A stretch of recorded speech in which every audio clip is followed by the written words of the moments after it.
Roasted chicken biryani আজকে বানাবো, তাই ঝটপট চলে এলাম আপনাদের কাছে। আমি আপনাদের ঘরের মেয়ে রাই কিচেন।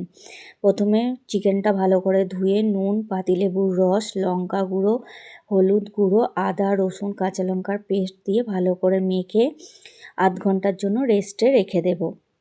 তারপর একটা কড়াতে আলুগুলো নুন হলুদ মাখিয়ে ভেজে তুলে রাখবো। ওই তেলেতেই চিকেনটা ভালো করে এপিট ওপিট করে ভেজে তুলে রাখবো।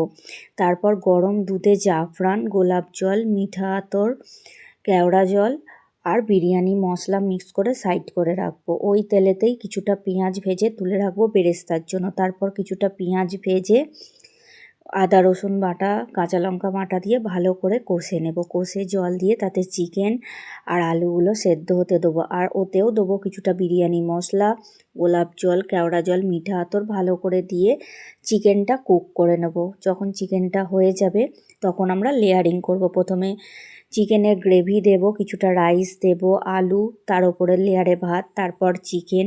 যেমনভাবে আমরা লেয়ারিং করি বিরিয়ানি সেইভাবেই লেয়ারিং করব। উপর থেকে আমরা কিছুটা বেরেস্তা কুচি দিচ্ছি, কিছুটা কাঁচা লঙ্কা দেবো, আর যে দুধটা আমরা জাফরান দিয়ে গুলে রেখেছিলাম সেই দুধটা দিয়ে জাস্ট স্টিমে দেবো 45 মিনিট। হয়ে যাবে গরম গরম রোস্টেড চিকেন বিরিয়ানি। রেসিপিটা ভালো লাগলে অবশ্যই লাইক শেয়ার কমেন্ট করবেন।